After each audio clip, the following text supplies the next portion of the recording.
Combattants de l'indépendance, aujourd'hui victorieux, je vous salue au nom du gouvernement congolais. Aujourd'hui, des jeunes Congolais, des mouvements citoyens célèbrent ces tristes événements autour de l'événement qu'on appelle Génocoste. À la place dite place des évolués, nous nous souviendrons de nos morts et pour leur honneur, nous nous assurerons que justice soit faite. Ce soir, nous venons encore une nouvelle fois dans le cadre de cet exercice de redevabilité. Vous avez tous suivi hier que le président de la République, commandant suprême de forces armées de la République démocratique du Congo et de la police nationale congolaise, a réuni autour de lui, à côté des présidents des chambres, la délégation ministérielle qui a été dépêchée dans la province du Nord Kivu pour faire l'évaluation de la situation sécuritaire consécutive aux manifestations contre la MONUSCO. Au terme de cette réunion qui a duré plusieurs heures, vous avez suivi notamment que le président de la République a demandé au gouvernement d'organiser diligemment une réunion avec l'équipe de la MONUSCO pour faire la réévaluation du plan de retrait. Nous aurons l'occasion de revenir dessus pour être plus précis sur un certain nombre de points, mais dans cette délégation gouvernementale, il y avait le ministre Modeste Mutinga à ma gauche, ministre des Affaires sociales, Solidarité nationale et Affaires humanitaires, qui était parti sur place pour qu'au-delà des questions sécuritaires qui devraient être abordées, apporter l'assistance et l'appui du gouvernement aux populations qui ont été touchées. Et malheureusement, durant les séjours de la mission gouvernementale dans cette partie du pays, il y a eu des graves incidents de dimanche matin à Kassindi, qui a conduit à la mort de 3 compatriotes et qui a rajouté 14 blessés sur une liste globale de 170. Et donc nous avons pu aussi actualiser les bilans pour que nous puissions être sûrs que nous avons tout recensé. C'est cela le sens du briefing de ce soir. Je le ferai avec le ministre Julien Paluku, non pas en tant que ministre de l'Industrie, mais comme membre du gouvernement qui a l'expérience du terrain, parce qu'il y a été pendant presque 12 ans gouverneur de province. Il a été précieux dans la mission. Le ministre Mutinga reviendra sur les aspects qui les concernent. Le vice-premier ministre, ministre de l'Intérieur, qui devait être des nôtres, est pris à d'autres charges. Ce n'est que partie remise. Voilà un peu le cadre de la discussion de ce soir. Je voudrais donc tout de suite donner la parole au ministre Julien Paluku pour qu'il puisse nous faire les résumés de la mission et nous permettre d'avoir des éléments pour poser des questions. Je rappelle que la mission est partie vendredi. On n'avait même pas encore fini le Conseil de ministres, qu'elle s'est envolée pour être aux côtés de nos populations qui ont été touchées par la violence qui a eu lieu dans la province du Nord Kivu, pas seulement parce qu'à Uvira, il y a eu aussi de victimes. Monsieur le ministre, bienvenue sur cette tribune de redevabilité, initiée d'ailleurs par le Premier ministre, pour que régulièrement nous puissions faire le point à nos populations de l'action que nous faisons. Je voudrais que vous puissiez en liminaire dresser les tableaux, l'objectif de la mission et ce que vous avez vu là-bas pour permettre à ceux qui nous suivent à la maison et aux amis de la presse ici sur place de préparer leurs questions pour qu'ils obtiennent des éclairages. Vous avez la parole, Monsieur le ministre. Merci, très chers collègues, mesdames et messieurs de la presse, bonsoir. Je voudrais, au nom du gouvernement, au nom de la délégation, essayer un peu de vous faire le résumé de la mission qui a été conduite par son Excellence M. Daniel Asselo, vice-premier ministre et ministre en charge de l'Intérieur. Mission qui était composée de lui-même et de mon collègue des Affaires sociales et de moi-même comme ancien gouverneur, comme l'a indiqué mon collègue de la communication. Nous sommes partis d'ici, c'était le vendredi 29, à la suite du Conseil des ministres qui s'est penché sur la question de l'Est, à savoir les manifestations et les violences qui avaient eu lieu, le nombre de morts qu'il y avait. Et donc, il était urgent, étant donné que les chefs de l'État suivaient de près la situation, que le gouvernement sache exactement qu'est-ce qui s'est passé sur le terrain. Nous avons quitté le vendredi 29 et nous avons atterri à Goma autour de 20h, 21h heure de Goma. Et aussitôt, nous avons rencontré le gouverneur pour nous faire le topo de la situation, qui était très très tendu parce qu'il y avait des marches qui devaient se passer les samedis, d'autres les dimanches, se poursuivre avec comme point d'ancrage la MONUSCO qu'on trouvait en fait comme devenu inutile, selon les propos de la population. Et donc c'est vendredi soir, nous nous sommes réunis avec les autorités militaires qui nous ont fait presque la situation en général et nous avons décidé de commencer le travail le samedi 30 par les mouvements citoyens qui étaient très actifs dans cette activité d'attaque ou activité destinée effectivement aux installations des Nations Unies, de la MONUSCO particulièrement. Alors, au-delà des mouvements sociaux, mouvements citoyens, nous avons reçu la société civile, nous avons reçu les comités professionnels de sécurité, nous avons reçu les jeunes, nous avons reçu les femmes, nous avons reçu les députés provinciaux qui se sont exprimés à travers les 6 territoires de la province Nord Kivu et les 3 villes. Chaque composante de chaque entité administrative a pu relever les éléments importants qui ont amené à ces violences-là. Alors, le dimanche, nous sommes envolés à Butembo pour les mêmes exercices. Nous avons rencontré les mêmes composantes comme à Goma, à savoir les mouvements citoyens, la société civile, les confessions religieuses, les jeunes, les femmes et d'autres groupes intéressés pour comprendre exactement le mobile de la question. Alors, qu'est-ce qui est ressorti de tout ce que nous avons fait comme consultation, aussi bien à Goma qu'à Butembo? Il y a 2 ou 3 ou 4 éléments ressortis. Le premier élément, c'est l'analyse du contexte. D'abord, on nous a rappelé que tout ceci arrive dans un contexte de guerre en province du Nord Kivu. Ce contexte de guerre fait que depuis 3 décennies, la guerre ne se termine pas, mais dans les 3 décennies, il y a 2 décennies qu'on peut considérer comme des décennies où la MONUSCO ou MONUC au départ est un acteur majeur. Alors pour la population, elle ne sait pas comprendre comment pendant 2 décennies, la MONUSCO ou la MONUC, aux côtés des forces armées, aux côtés du gouvernement, n'est pas arrivée à aider le gouvernement à éradiquer tous ces conflits, tous ces problèmes. Au contraire, c'est le nombre de groupes armés qui augmente. Au contraire, c'est le nombre de morts qui augmente. Au contraire, c'est des agressions qui se multiplient, alors que la présence de la MONUSCO devait justifier effectivement un renforcement des capacités du gouvernement ou des forces armées à devoir mettre fin à la crise à l'Est. Ça, c'est le premier élément qui a été relevé par tous les groupes de manière transversale.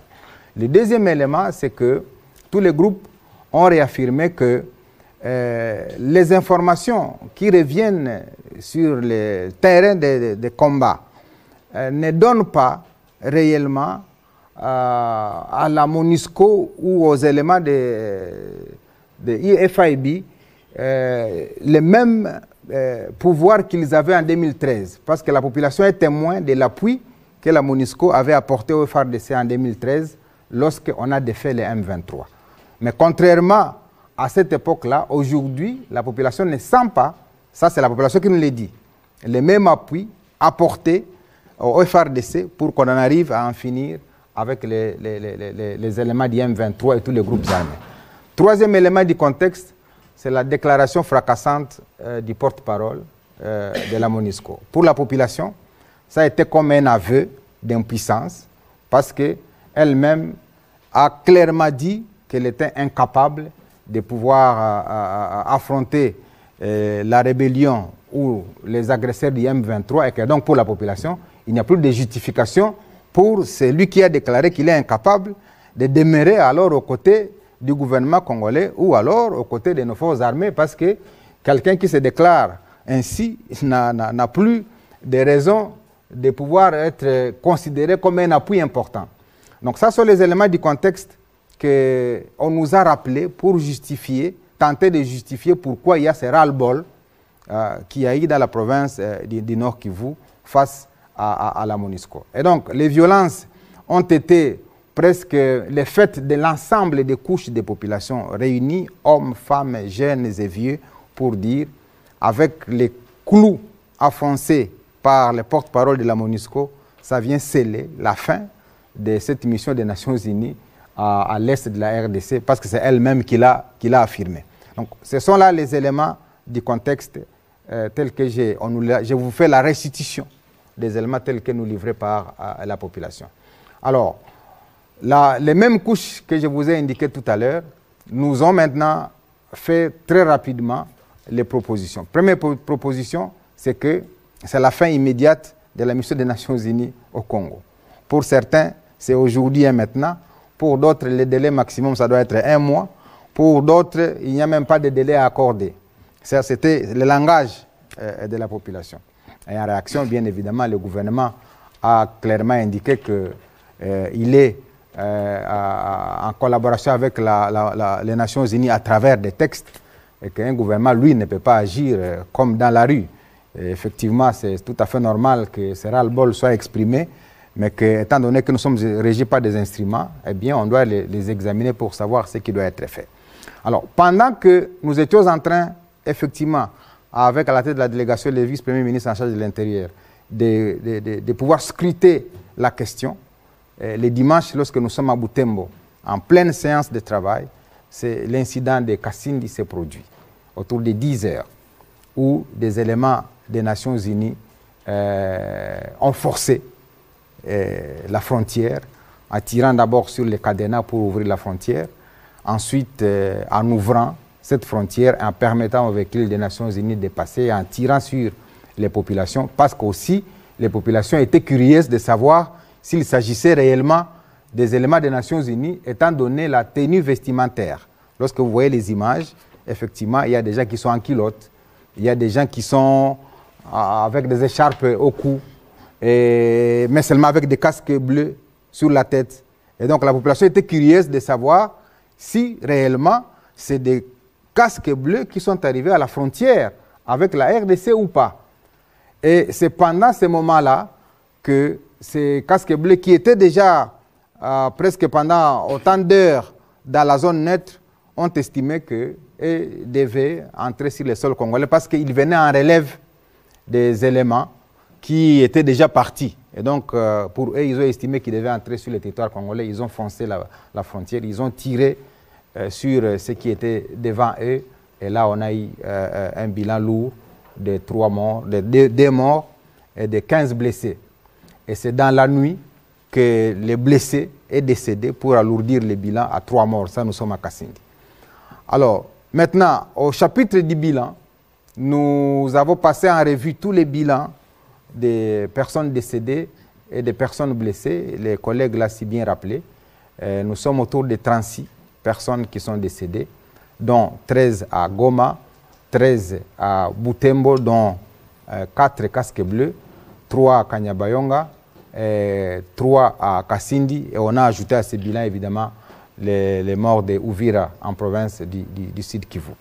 Alors voilà globalement la situation telle que nous l'avons trouvée sur le terrain, et aussitôt que nous avons terminé à Butembo le dimanche, il y avait encore quelques réglages que nous devrions faire. Nous avons passé la nuit parce que la tension qu'il y avait à la suite de ces incidents graves qui se sont passés à Kasindi, cette tension allait créer d'autres situations. Et il fallait donc rester sur place pour essayer un peu de continuer à calmer la situation, pour rassurer la population que le gouvernement était en train de prendre en charge l'ensemble des questions et que ces actes-là ne vont pas rester impunis. Et c'est aussitôt que nous avons reçu l'appel de devoir rejoindre Kinshasa pour venir donner rapport à son Excellence, Monsieur le Président de la République. Nous avons quitté Butembo, donc après la nuit de dimanche, nous avons quitté Butembo le lundi matin pour rejoindre Goma avec un aspect humanitaire que le ministre, collègue des Affaires sociales, va développer. Après ces aspects humanitaires, nous sommes venus à Kinshasa faire la restitution au Président de la République. À côté de lui, il y avait le président des 2 chambres, comme a dit les collègues, le ministre des Affaires étrangères, nous-mêmes ici, le ministre de l'ESU et le vice-premier ministre en charge de l'Intérieur. Et donc, on lui a fait les topos de la situation, comment ça s'est passé, les revendications de la population, le départ immédiat de la MONUSCO, la réaction des membres du gouvernement. Et à l'issue de la réunion, 2 ou 3 éléments sont sortis de là. La première chose, c'est de condamner ces actes qui se sont déroulés. Je vais vous donner les détails parce que le communiqué n'a pas tout dit. La deuxième chose, c'était d'accélérer la commission d'enquête pour que réellement on établisse la responsabilité. Parce que jusqu'avant les incidents de Kasindi, il y avait encore à nuancer sur qui a tué à Goma et qui a tué à Butembo. Et donc, le chef de l'État a insisté pour que la commission d'enquête au niveau national d'abord fasse son travail, même si on va avoir besoin d'une commission d'enquête indépendante ou alors une commission d'enquête mixte. Mais en tant qu'État, nous avons besoin, à travers nos structures attitrées, c'est-à-dire l'auditorat, faire nos propres enquêtes et avoir les éléments sur lesquels nous pouvons nous appuyer pour dire voici ce qui s'est passé. Et donc à ce stade, on ne peut pas déjà dire que c'est elle qui a tué parce que nous ne sommes pas juges, mais au moins il y a des indices qui peuvent amener déjà à certifier qu'il y a telle catégorie déjà qui ont été tués par telle autre catégorie déjà. Mais ce sont les enquêtes qui vont devoir les déterminer. Donc ça c'est le premier élément de la décision sortie de la réunion avec le président de la République.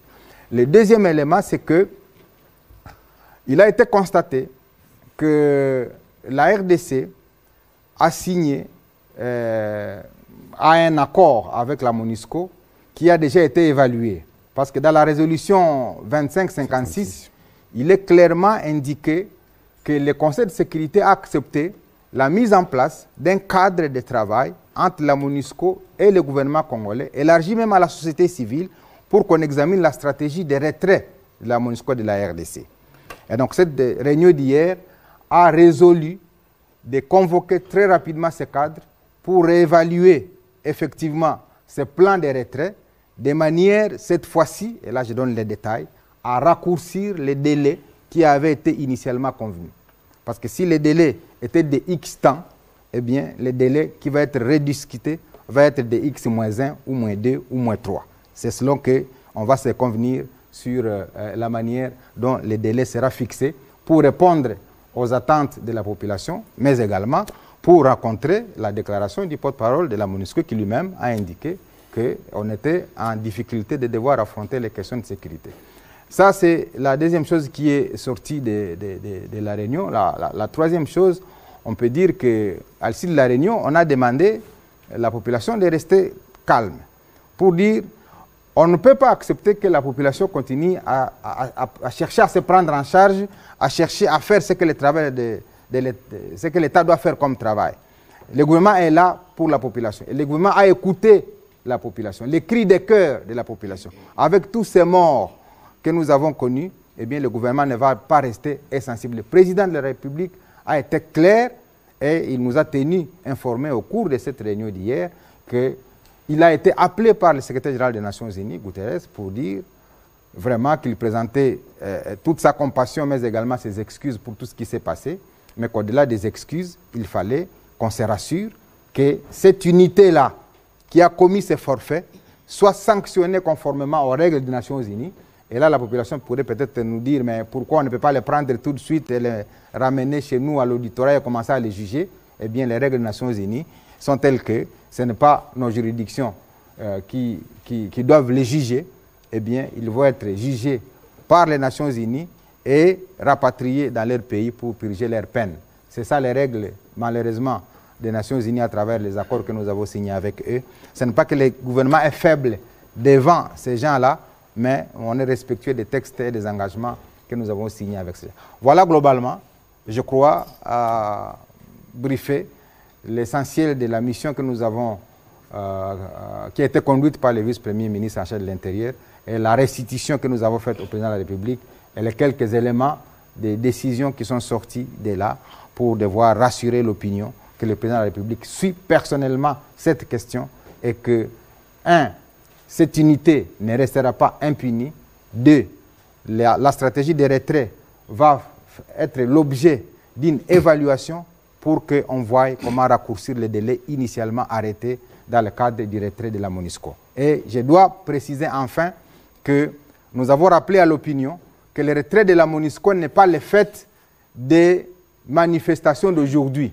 Ça avait déjà été l'objet d'un travail permanent fait par le gouvernement parce qu'il y a déjà un travail qui a posé 18 jalons qui définissent la manière dont la MONUSCO doit se retirer. La preuve, c'est que dans le Tanganyika, il n'y a plus d'éléments de la MONUSCO. Dans l'espace Kasaï, notamment à Kananga, il n'y a plus d'éléments de la MONUSCO. C'est en exécution de ce plan en 18 jalons et que donc on était en train d'aller vers les autres jalons pour nous permettre de les sortir du sol, pour qu'on se rassure que partout où les jalons MONUSCO étaient plantés, eh bien, on est en train de les sortir.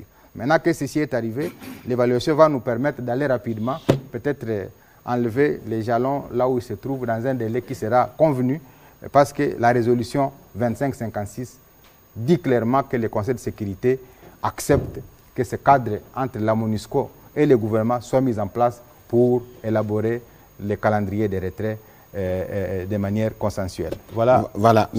Merci, Monsieur le ministre Julien Paluku. Je rappelle que vous intervenez ici comme notabilité de la province et que vous êtes parti à cette qualité-là.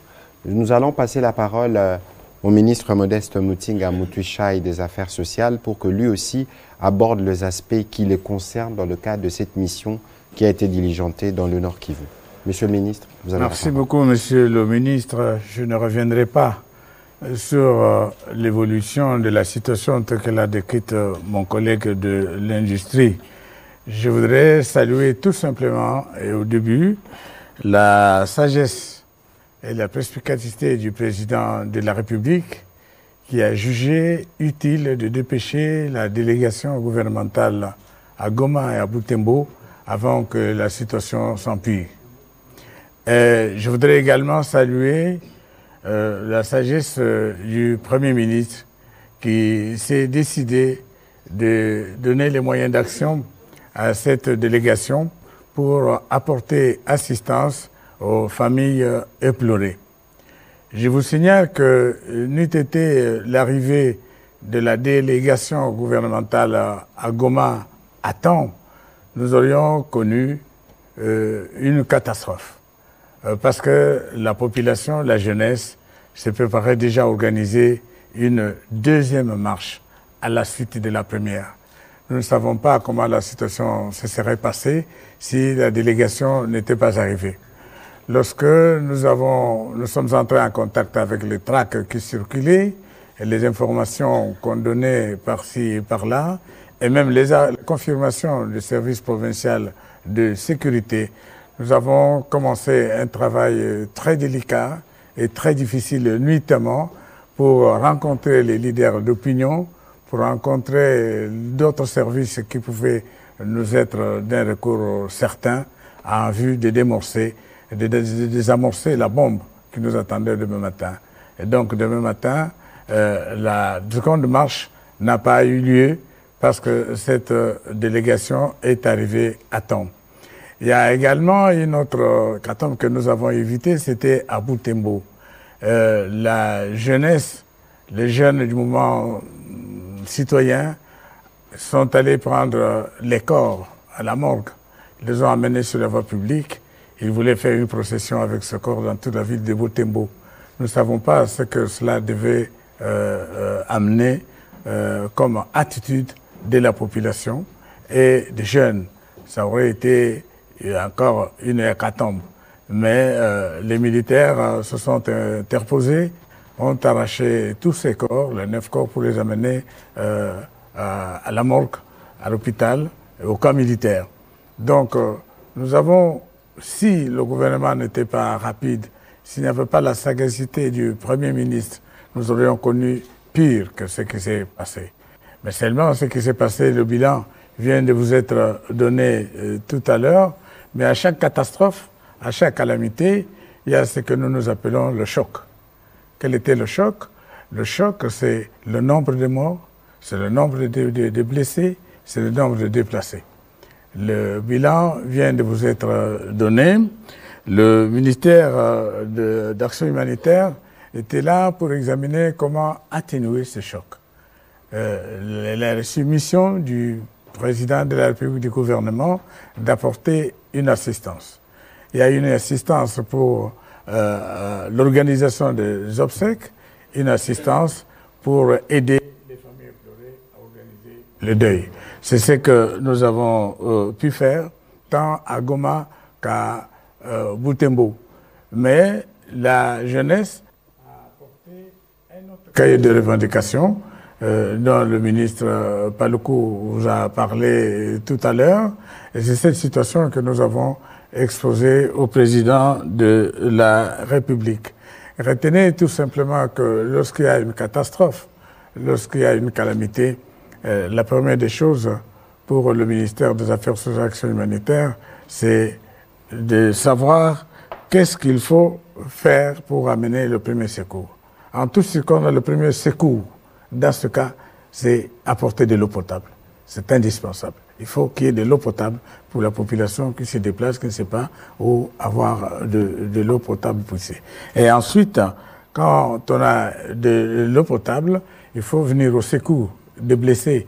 Il y en a qui sont grièvement blessés, il y en a qui sont légèrement blessés, mais tous se trouvent dans les centres médicaux où ils doivent recevoir des fonds. Dans ce cas-là, c'est le ministère des Affaires sociales et Action humanitaire qui est appelé à apporter l'aide pour ceux qui sont dans les centres hospitaliers et pour atténuer ce choc-là. Ça, nous l'avons fait quand nous sommes partis et nous sommes rentrés faire le rapport au gouvernement, mais beaucoup de choses restent à faire parce qu'à la suite de tels événements, il y a beaucoup de populations qui fuient, il y a des populations qui vont dans tous les sens. Il faut voir dans quelle mesure demain nous allons mettre en mouvement les dispositions utiles pour stabiliser les populations en mouvement, pour organiser leur hébergement, soit dans les sites, soit dans les familles d'accueil. Donc, nous avons fait ce qu'il fallait faire. Et aujourd'hui, je pense que la folie meurtrière de la MONUSCO a eu les conséquences qu'on vous a décrites sur le plan politique, sur le plan sécuritaire. Pour nous, cette folie meurtrière, parce qu'il n'y a pas de raison que la MONUSCO puisse tomber tirer sur les populations qui veulent manifestation pacifiquement, et surtout à Kassindi, nous ne savons pas pourquoi. C'est vraiment une folie meurtrière qu'un militaire. Les militaires se mettent à tirer sur la population, main nue, pour entrer sur leur territoire. Voilà ce qui s'est passé sur le plan humanitaire. Le choc est encore lourd. Je crois que le gouvernement mettra tous les moyens à sa disposition pour qu'on puisse le diminuer davantage. Surtout que le choc moral reste, la peur demeure. Nous allons avec le politique, avec la sécurité, essayer de voir dans quelle mesure ce choc peut être diminué et comment redonner le sourire à la population de cette contrée qui souffre depuis plus de 22 ans. Je vous remercie, M. le Président. Voilà, Monsieur le Ministre, merci pour vos mots introductifs. Nous avons planté les décors de nos échanges. Nous serons heureux de recevoir vos questions. Je souhaite que nous soyons un peu plus courts et précis. Nous avons à peu près 45 minutes pour que nous puissions éclaircir les zones d'ombre. On va commencer par Pichu Mulumba et puis ce sera Richard Chako. Merci, Monsieur le Ministre. J'ai deux préoccupations.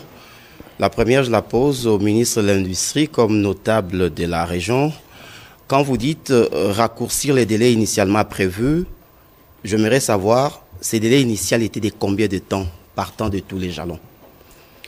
Une petite sous-question, le gouvernement va réévaluer le plan des retraits.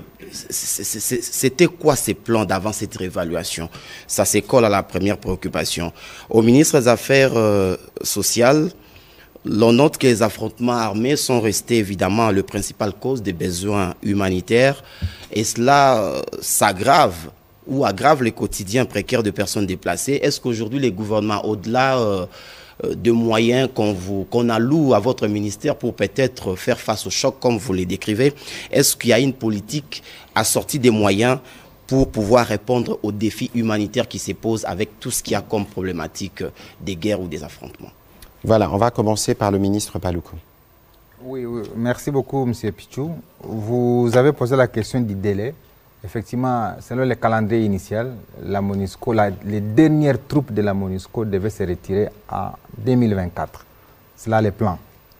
Maintenant, avec tous ces événements qui se sont succédés, le chef de l'État, à l'issue de la réunion qui a été tenue hier, a estimé qu'il reconvoque très rapidement ce groupe de travail pour réévaluer effectivement ce calendrier à la suite de cette demande populaire pour voir quel est le délai qui soit à la fois intelligible, à la fois aussi compris par nos populations Parce qu'en tant que gouvernement, nous, on ne peut pas agir comme dans la rue. Nous avons des engagements. Il ne faudrait pas que, même s'il y a des problèmes, que d'un coup, nous nous réveillons et que nous disions, bon, aujourd'hui, c'est fini, le lendemain, c'est la fin. Non, comme gouvernement, on s'assoit parce qu'il y a une résolution du Conseil de sécurité. Si vous lisez la résolution 2556, elle dit clairement ceci: le Conseil de sécurité approuve la stratégie commune des retraits progressifs et échelonnés. Ça, c'est la résolution. Elle est déjà prise. Donc, quand on dit retrait de la MONUSCO, ce n'est pas qu'on est en train de forcer la MONUSCO à partir. Non, c'est le Conseil lui-même qui a déjà voté la résolution du retrait. Maintenant, comment le faire et quand le faire et pour quelle période, ça, c'est le groupe de travail qui va maintenant les définir. Et comme on allait jusqu'en 2024, pour le président de la République, avec ce qui s'est passé ici, on doit s'asseoir pour dire, eh bien, 2024 n'est plus le cap, on doit définir un nouveau cap. Et ici, ce n'est pas le lieu de vous dire quel est le cap qui sera défini, parce qu'il faudra que ce soit le groupe de travail qui définisse. Parce que la même résolution dit, la MONUSCO, le gouvernement, en liaison même avec la société civile. Or, nous avons rencontré les couches de la société civile. Donc, ce groupe de travail, au-delà du gouvernement et de la MONUSCO, va associer la société civile pour redéfinir les nouveaux délais raccourcis. Ça, c'est la volonté du gouvernement. Mais les raccourcis, c'est lesquels? Ce n'est pas à moi de répondre ici. Attendez que ce groupe de travail nous produise les résultats de son travail.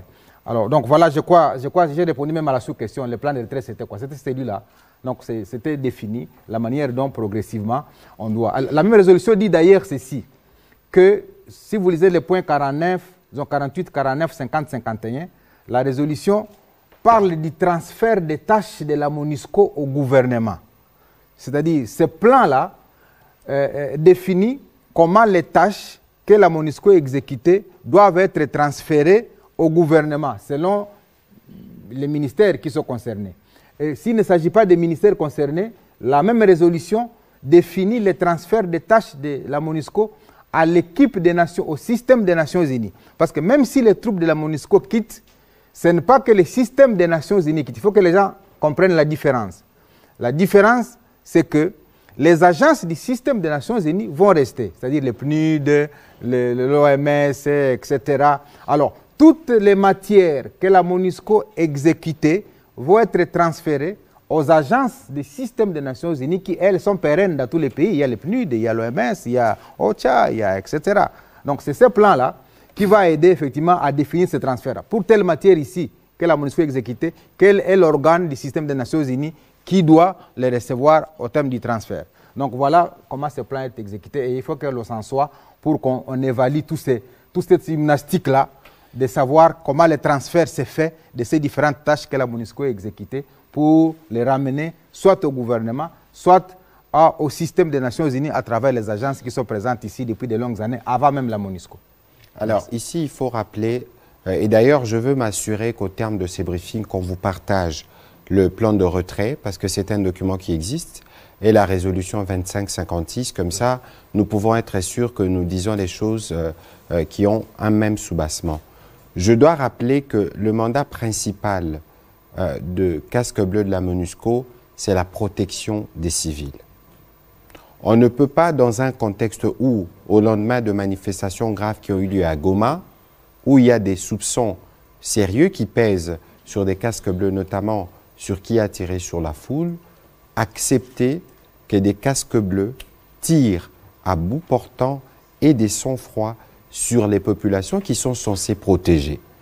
C'est la gravité de ce qui s'est passé qui fait qu'aujourd'hui, le président de la République, comme il est le président et qui porte la voix des Congolais, les Congolais qui se sont exprimés majoritairement ont demandé, le collègue Paluku l'a dit tout à l'heure, les départs demain, les départs dans un mois. Donc nous, comme gouvernement, nous ne pouvons pas rester inaudibles à ce que disent nos populations.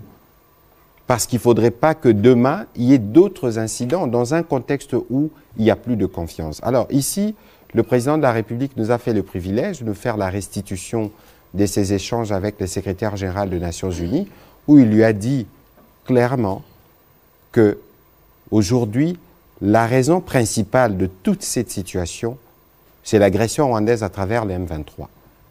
La frustration congolaise vient de là. En ce que nous savons que la MONUSCO dispose de moyens militaires pour nous appuyer. Les sorties médiatiques du porte-parole n'ont pas été de nature à dire que la MONUSCO les fera.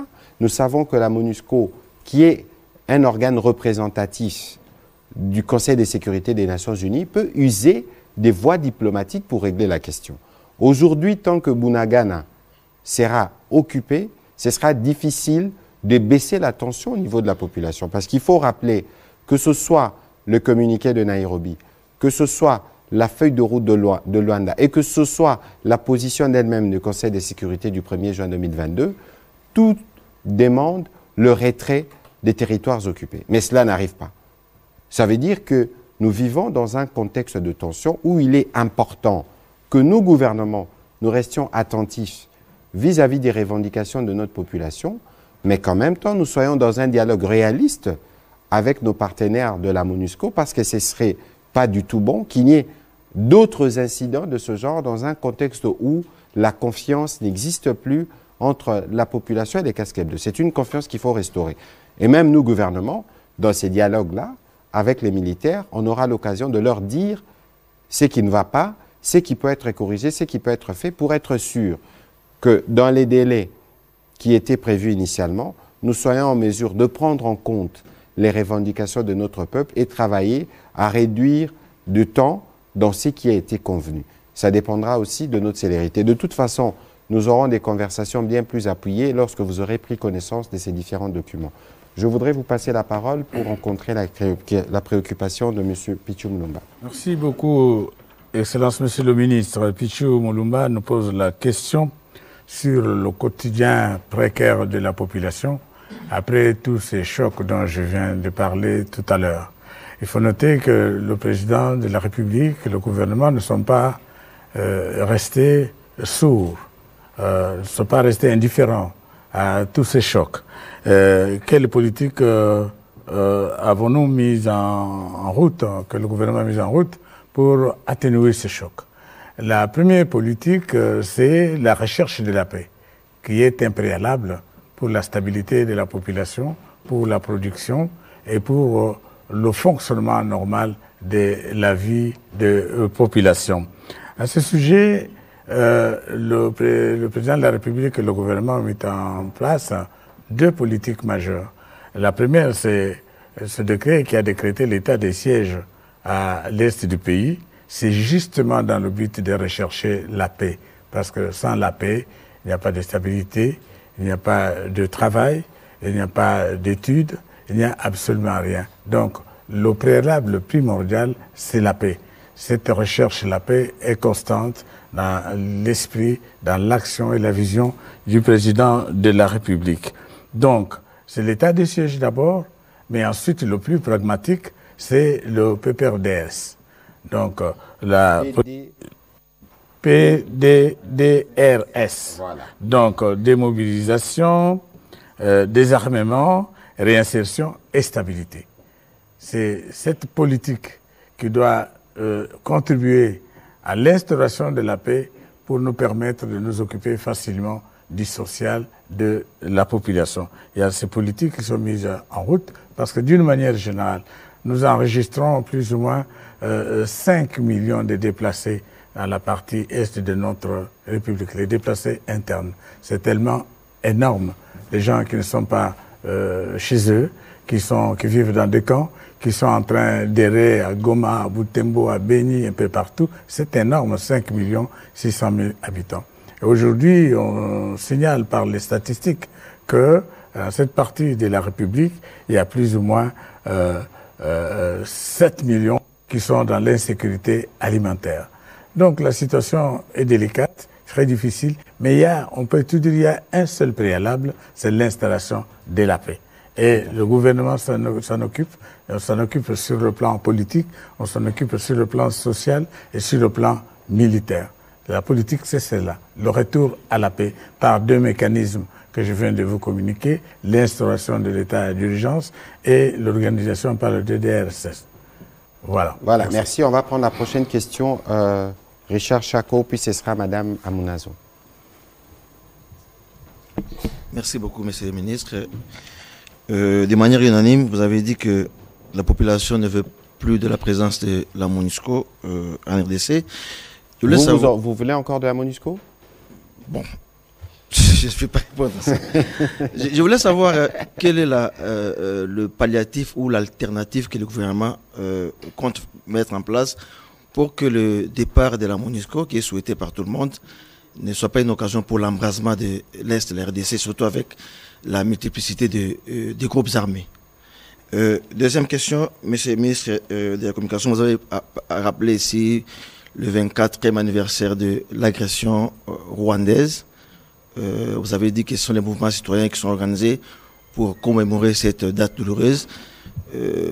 Pourquoi le gouvernement aussi ne s'est pas associé ou n'a pas pris le devant pour organiser ça, au lieu que ce sont les mouvements citoyens qui organisent et que le gouvernement puisse venir à ce côté? Merci. Alors, à votre deuxième question, mes collègues du gouvernement, la ministre de la Culture, le ministre des Droits humains sont sur la place des évolués, en train de participer à la cérémonie. Il y a un travail de mémoire que nous devons faire de manière collective, on en a déjà parlé, et ce travail doit impliquer tout le monde, société civile. Vous savez, dans la reconstruction d'un pays où faire avancer les pays n'est pas seulement l'apanage du gouvernement, nous pouvons soutenir les initiatives privées, comme nous faisons avec cette initiative portée par des mouvements citoyens. Globalement, en Conseil de ministres, nous avons eu le temps d'en discuter. Aujourd'hui, lorsque vous regardez le Rwanda, la stratégie principale du Rwanda repose sur la compassion qui a été exprimée à travers les génocides. Et nous vivons, et c'est un diplomate qui me disait un jour, que sur le Congo, c'est comme si les gens s'étaient tous accordés de ne rien voir pour ne pas se sentir coupables. Parce qu'en réalité, c'est après les génocides rwandais que nous, on a commencé à connaître les génocides de tout genre. À la fois humains, à la fois économiques et tout le reste, il y a des rapports qui l'attestent. Et donc, nous, aujourd'hui, nous pensons, et c'est pour ça que nous disons, nous avons un front militaire, un front diplomatique et un front judiciaire. Mais quand on nous par un front judiciaire, il faut que nous soyons en mesure de collecter suffisamment de preuves de ce qui se passe aujourd'hui. Il y en a pour ceux qui se sont passés hier, pour que pour ceux qui ont été coupables, Makobola, Kasika et toute la liste, non seulement qu'on soit en mesure d'honorer ces morts, mais qu'on soit en mesure d'identifier les coupables et les traquer. Premièrement, on peut se souvenir aussi de la fameuse guerre de triste mémoire de 6 jours qui, à Kisangani, a vu 2 armées s'affronter en République démocratique du Congo. Aujourd'hui, nos jeunes doivent savoir d'où on est venu et c'est ce qui va permettre de façonner notre résilience collective et d'être sûr que demain, nous prendrons des dispositions pour que ces événements ne se répètent pas. Alors, départ de la MONUSCO, raison d'embrasement. Je ne pense pas, parce que ça fait déjà depuis 1999, je pense, si ma mémoire est bonne, ça fait 23 ans. Alors, 23 ans, vous avez des enfants, 23 ans, vous êtes régulièrement...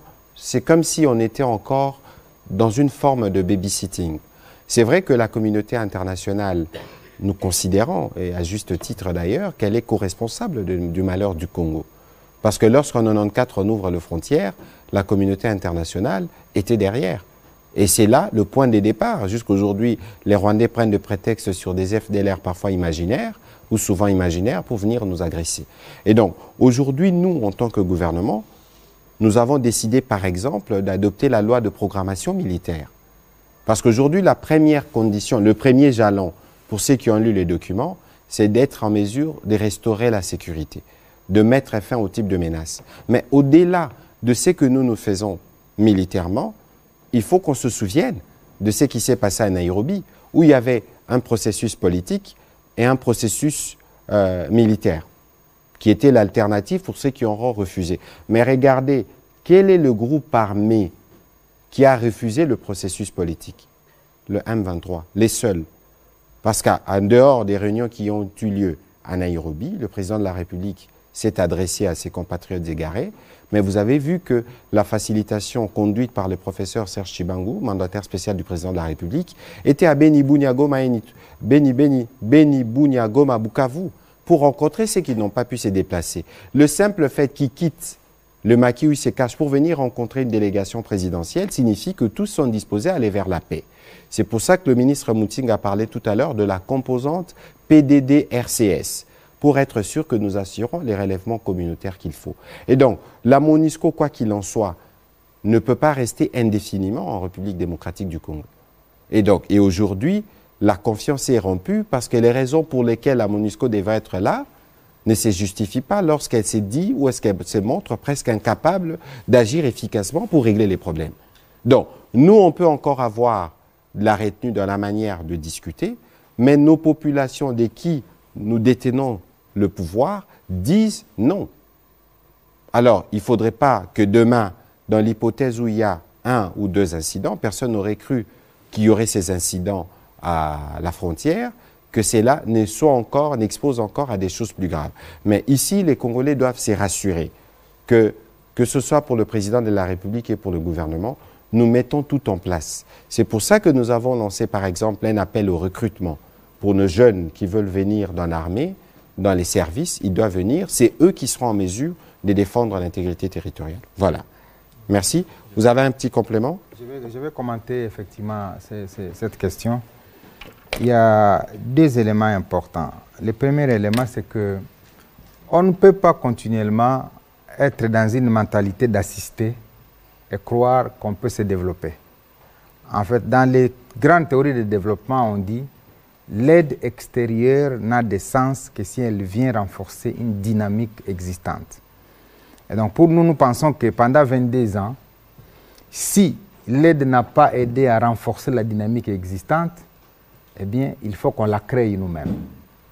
Et comment nous allons la créer? C'est à travers le deuxième élément que je voudrais évoquer, la loi de programmation militaire qui vient d'être promulguée par le président de la République. Cette loi définit le budget qui est alloué annuellement à l'armée. C'est plus d'1 milliard de dollars chaque année pour construire notre système de défense. Le plus souvent, quand je parle de la construction du système de défense, les gens pensent que c'est l'armée seule. Non, le système de défense est multisectoriel. Ça part de la territoriale jusqu'à la défense en passant par la police. Tout ça, ça entre dans le cadre du système de défense d'un pays. On ne peut pas seulement se fonder sur l'armée sans construire une police, sans construire les services de sécurité, sans construire une territoriale. Donc toute cette chaîne-là entre dans les systèmes de défense et de sécurité d'un pays. Alors, la loi de programmation militaire est déjà là, définit déjà les budgets, et donc à partir de 2022, la loi qui sera votée en septembre, parce qu'on va déposer les budgets d'ici là, va prévoir déjà, parce qu'il y a une loi qui est votée, la ligne budgétaire d'1 milliard de dollars pour l'année 2023, de manière déjà à construire tous les équipements nécessaires à permettre à ce que nous construisions une capacité militaire de faire face à tous ces problèmes. Je vais vous donner des chiffres.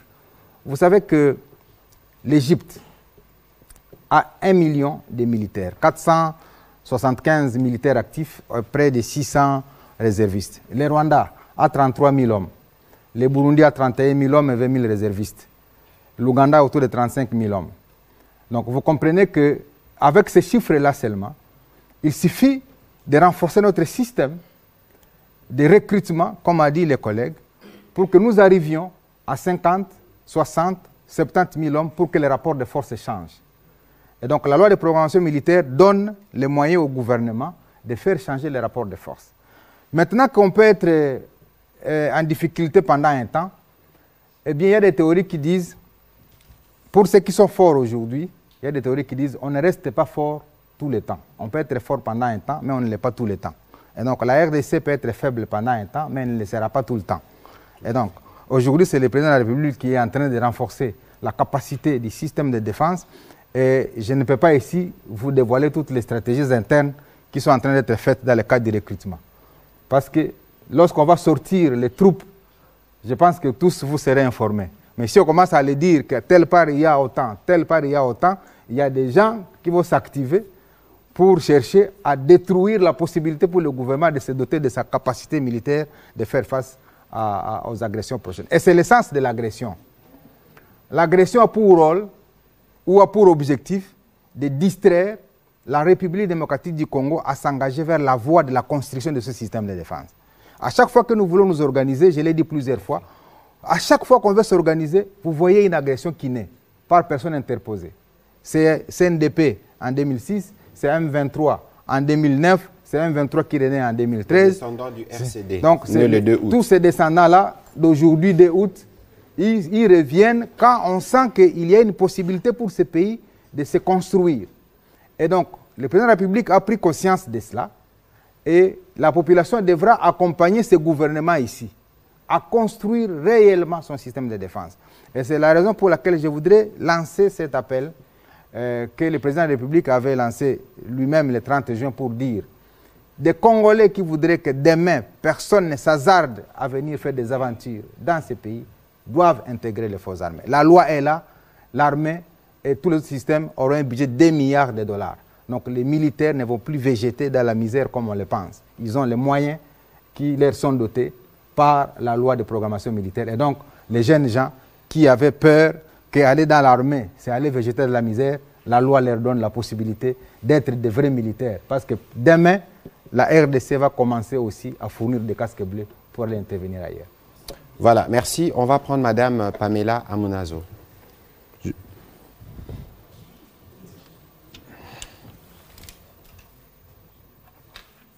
Merci beaucoup, Monsieur le ministre.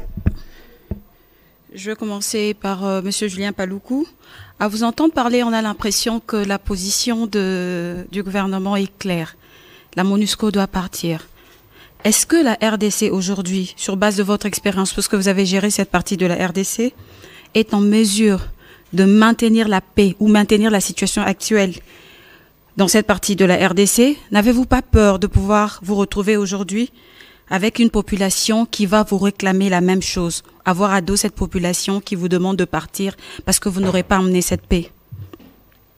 À Monsieur le porte-parole, vous aviez communiqué sur ce qui s'est passé à Kassindi et également la MONUSCO, mais personne n'a donné les nationalités, on va dire, de ces casques bleus. Est-ce que c'est par stratégie, par sécurité? Si oui, pourquoi? Et deuxièmement, la RDC, en étant un État souverain... Excusez-moi. État souverain. Est-ce que la RDC, au lieu de passer par la MONUSCO pour pouvoir répondre à ces casques bleus puisqu'ils étaient en vacances, s'adresser directement au pays d'origine et trouver des solutions pour que cela ne se répète pas? Bon, écoutez, vous avez encore une dernière question au ministre du Tourisme, des Affaires sociales, qui a parlé du soutien que vous avez apporté à la population qui a été victime et meurtrie et tout.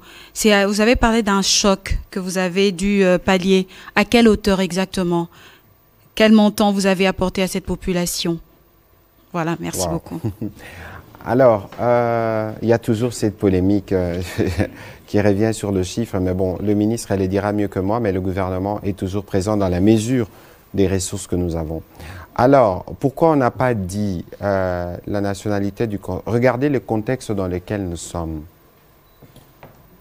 Il ne faudrait pas, en voulant communiquer, donner les prétextes, parce qu'il est évident qu'il y a des manipulateurs qui gravitent autour de ces événements, qui ne sont peut-être pas loin de nos agresseurs. Et donc, il y a un incident qui s'est produit, il y a des mécanismes lorsqu'il s'agit des casques bleus. C'est dans la Convention. Et donc, ces casques bleus sont arrivés en République démocratique du Congo par la MONUSCO, par les Nations Unies. Autant les Nations Unies parlent avec les pays d'origine de ces casques bleus, autant nous aussi, les canaux diplomatiques existent. Et d'ailleurs, le chef de l'État devrait s'entretenir avec le chef d'État du pays, du contingent concerné, pour être en mesure de nous assurer qu'il soit sévèrement sanctionné, parce qu'être casque bleu ne vous excuse pas à procéder de cette manière. Mais ici, il faut bien comprendre la stratégie du gouvernement. Nous voulons baisser la tension. Nous voulons arriver à l'apaisement parce que lorsque nous restons dans une situation de tension, c'est évident que vous ouvrez des portes à des manipulations qui peuvent être beaucoup plus dangereuses. Et donc, de ce point de vue, nous n'avons pas voulu qu'il y ait non pas que nous n'avons pas un souci de transparence, le moment venu on les dira, mais on n'a pas voulu que cela ne serve de prétexte à ceux qui peuvent s'en prendre à des paisibles citoyens originaires de ce pays-là. Et donc voilà un peu le sens de la question. Je veux passer la parole au ministre de la Solidarité et on finira par le ministre Paluku. Merci beaucoup, monsieur le ministre. Je voudrais d'abord reprendre une partie de la question qui a été posée à mon collègue Paluku, pour savoir qu'après la MONUSCO, est-ce que la population ne va pas se retourner contre nous pour demander la même chose. À ce sujet, à l'occasion de ces incidents graves, à l'occasion de cette barbarie de la MONUSCO, il s'est réveillé, il s'est constaté un réveil de conscience de la population congolaise. Aucun Congolais du sud, du nord, de l'est n'accepte ce qui s'est passé. Il y a une sorte de réveil. Et tout le monde n'accepte pas qu'un seul centimètre de notre République soit occupé.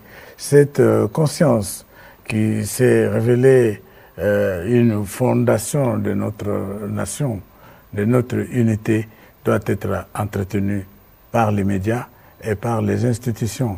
Nous devons nous atteler à cela. C'est une arme redoutable qui peut nous permettre de résister contre les assauts de la MONUSCO. On l'a constaté, parce que si on avait laissé la population continuer, elle aurait causé beaucoup plus de dégâts. C'est une force extraordinaire que nous devons entretenir et continuer à mettre à l'avant de notre action. À propos de l'assistance que nous avons apportée à la population, nous n'avons pas l'intention de faire la publicité autour des morts. Nous sommes dignes et nous avons l'humilité que pour pouvoir nous permettre à déclarer les chiffres parce que nous avons enregistré autant de morts. Nous avons fait en sorte que les victimes connaissent les funérailles dignes de leur nom et dignes de la République. Nous avons fait en sorte que les familles soient soulagées dans leur douleur. Voilà. Monsieur le ministre de l'Industrie. Oui, ici je voudrais, parlant de la question liée à la nationalité, rappeler que les troupes qui arrivent au Congo n'y arrivent pas au nom de leur pays. Elles y arrivent comme Nations Unies. Donc ça c'est la précision des tailles.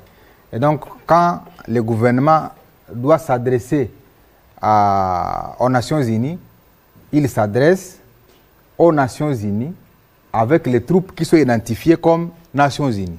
C'est aux Nations Unies qui est allé recruter, de savoir ces éléments-là qu'il est allé recruter, il est allé les recruter où? Parce que le gouvernement n'entre pas dans les détails de recrutement des éléments qui viennent nous aider dans le cadre de la MONUSCO. Donc nous nous adressons à la MONUSCO pour dire vos éléments ont commis un forfait. On ne peut pas, à ce stade, commencer à aller voir ils sont d'où. C'est à eux de dire ces éléments-là, nous les avions tirés de X lieux. À ce moment-là, nous saurons. Donc ils vont nous les dire dans les séances de travail que nous allons avoir avec eux. Maintenant, vous nous dites, nous voulons maintenir la paix, parce que nous n'avons pas peur qu'à la sortie des éléments de la MONUSCO, rien n'est... Non. Ici, je voudrais apporter une autre précision. Lorsqu'on parle du retrait de la MONUSCO, il faut que l'opinion et la MONUSCO elle-même sachent qu'on ne veut pas énerver quiconque. Parce qu'il y a des gens qui peuvent croire que quand on veut parler du retrait de la MONUSCO, non, ça va énerver la MONUSCO parce qu'on veut exiger son départ. Non.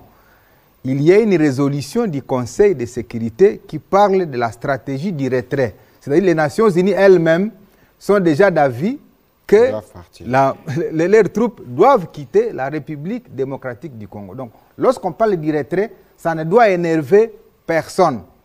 Mais néanmoins, ça peut énerver les individus. Parce que les Nations Unies, étant une personne morale, elle a à l'intérieur d'elle-même des individus. Et ces individus peuvent peut-être de manière individuelle, si vous permettez la tautologie, être énervés par la stratégie de retrait. Mais les Nations Unies ont déjà voté la résolution pour dire, vous, mes troupes que j'ai envoyées là-bas, je viens d'accepter que vous puissiez quitter. Et le gouvernement vous dit, maintenant, comme c'était en 2024, on va se mettre autour d'une table pour raccourcir les délais. Et la même résolution dit comment on va transférer, je l'ai indiqué.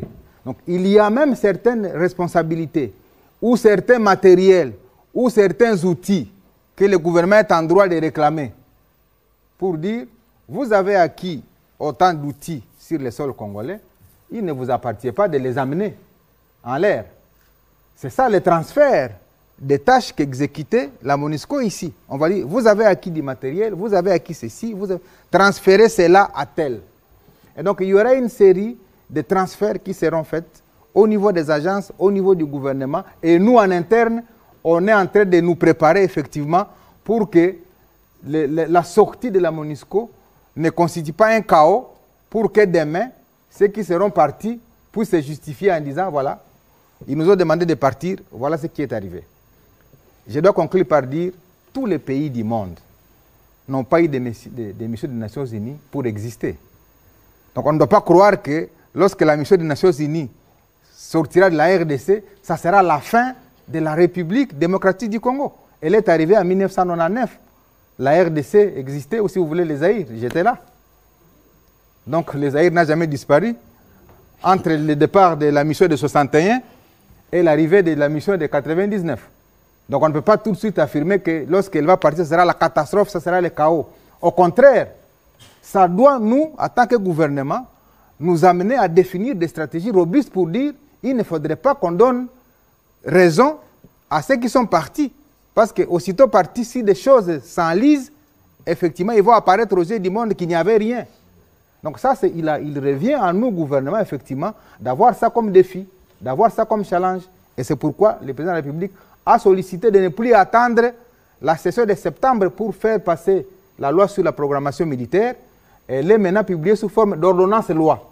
C'est-à-dire, on a sollicité l'habilitation au niveau du Parlement pour que le président promulgue la loi sous forme d'ordonnance loi. Parce qu'en attendant la session de septembre, on ne sait pas si c'est une session budgétaire, si elle pouvait être adoptée. Donc ça, c'est déjà une stratégie du gouvernement de dire, en possession de cette loi de programmation militaire, aujourd'hui, ça nous permet déjà de pouvoir affûter les armes pour que le budget 2023 contienne les éléments nécessaires qui nous permettent de nous préparer. Et je pense qu'ensemble, nous vivrons une RDC qui est en train de monter en puissance et qui va dire, eh bien, celui qui voudra bien jongler avec nous dans les minutes qui suivent, nous serons chez lui. C'est cela l'ambition du président. Voilà, je dois juste donner un petit élément d'information. Si vous avez bien lu le communiqué que j'ai signé dimanche, nous avions dit que ces contingents, ceux qui sont impliqués dans cet incident, ne feront plus partie des éléments de la MONUSCO. Cela a déjà été notifié, ce sera le cas. On va prendre 3 dernières questions parce qu'il faut gérer les temps. Il y en aura 2 à la fin en lingala et une en swahili pour permettre aux compatriotes qui nous suivent au Nord Kivu. Alors, on va prendre en face de moi, mon ami de l'avenir, on va prendre Benoît. Stéphane, vous avez posé la question la dernière fois. Tite Lyongi, Marlon Kachamou, Élisée Odia. Vous allez poser une question, s'il vous plaît, comme ça vous permettez aux autres de poser. On va prendre une série, parce qu'il ne faudrait pas qu'on prenne l'habitude de dépasser l'heure de 20 heures.